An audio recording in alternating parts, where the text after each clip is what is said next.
September 5th, 2019. Running is the ultimate therapy for me.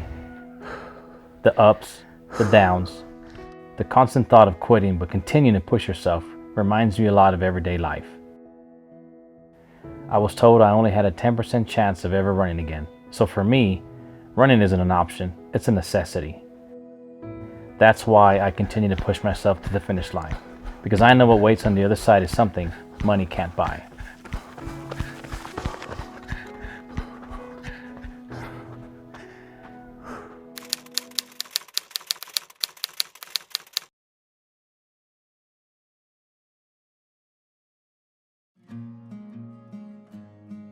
Running has been very therapeutic. Sometimes I run alone because I want to think, I want to remember. I just want to put my headphones on and just tune out the world and just remember friends, deployments, tough decisions. When I'm running, what I think about is so many things. The first thing I always think about when I start running is, I wonder who that person was that tried to end my life.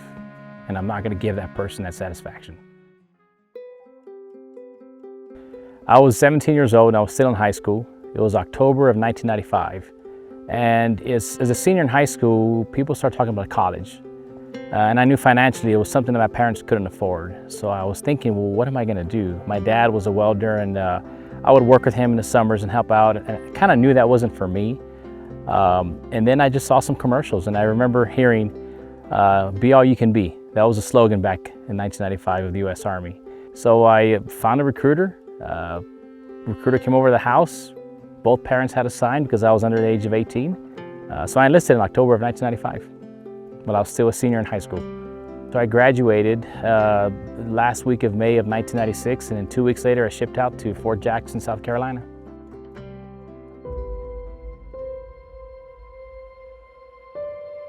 It was December 12th, 2003. I was driving down a remote road just west of Pakistan.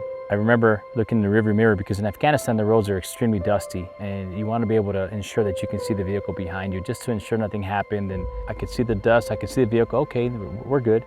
As soon as I turned my head back around, just this explosion that's louder than I can even explain, and I felt my body jolt.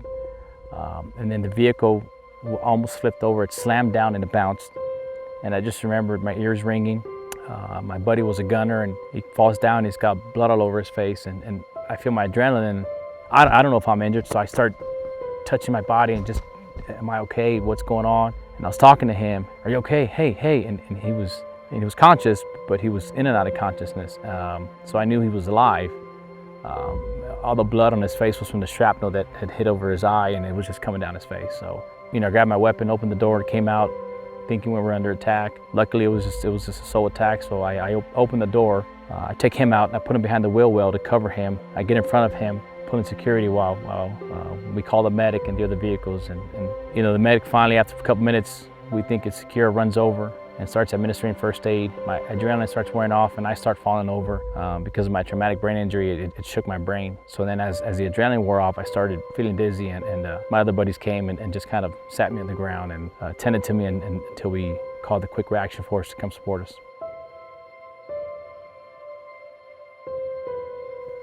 So come home from deployment and I head to the doctor's office, and the doctor's asking me, reading my records, understanding the traumatic event, and as he's looking at my back and pushing on my hips and doing different things, he says, hey, I don't think you're ever gonna run again. I really do think you've got about a 10% chance. I just think you need to understand that your days of running are probably over.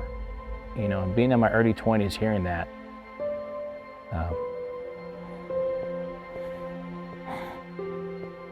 was devastating. Just to think that, wow, it's it. But for too long, I focused on the negative. I believed that I was never gonna run again. And what I had to do was train my mind to realize that if there's a chance, seek it. I finally taught myself to think in a positive manner, to realize that there is a purpose and I've got to figure out what it is, and I've got to have perseverance. Having a son, I've got to teach him that you don't quit. You have to push forward, and I think I finally realized that I had to do something. I had to get back on my feet. I had to get back to what I used to, and I just realized, you know what, I've got so much more in me, and I'm just gonna start running. I've been able to run 14 marathons. I've run marathons in Washington, D.C., San Antonio, Pittsburgh, Houston, San Diego, Nashville. Did a couple of 50Ks in the Texas area. And next year, God willing, I'll be running an ultra marathon in the mountains of Utah. So I'm looking forward to that.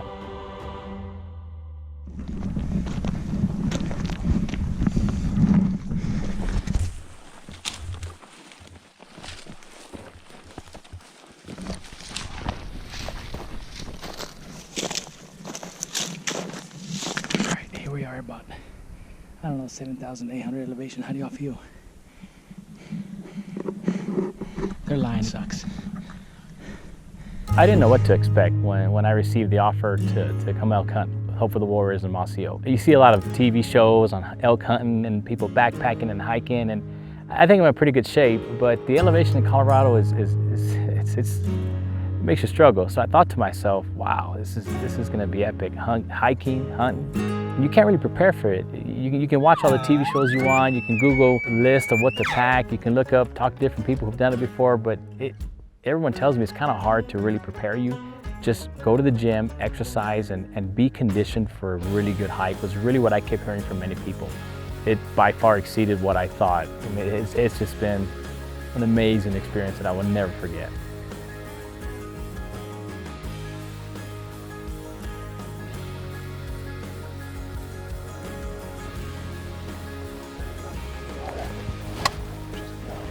I'm waiting on you.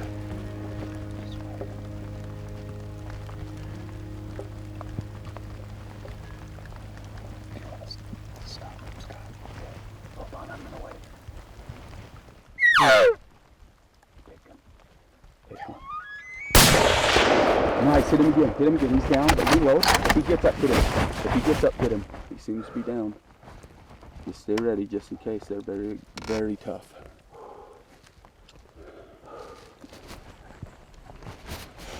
You better get this, man. You got on safety. I'm shaking too, dude. 5 days, man. 5 days. To the last night. I think there are a lot of similarities between running and elk hunting. I know when I'm running, you always tell yourself, 1 more mile, just a little further, just a little faster. It really pushes your body sometimes when you're just not in the mood, but you know that the reward is just gonna be worth it. Same with elk hunting. There are some times where I thought to myself, do I really wanna go that high? Do we really have to go up that mountain? But it's worth it. You know, the reward is worth it. Much like running, you push yourself, you'll feel so much better. When you tag that elk at the elevation, at that higher mountain, you'll just feel so much better knowing I did the right thing. I continued to push myself, I persevered, and look at the rewards. They teach you resilience, they teach you perseverance. They both humble you, but they make you a better person. You realize what your body can do once your mind is set to it. Thank you so much. No, thank you. Man, thank y'all so much for what y'all do for us. Thank you so much. We're really proud of you guys for everything you guys do, so thank you. For me, hunt of a lifetime.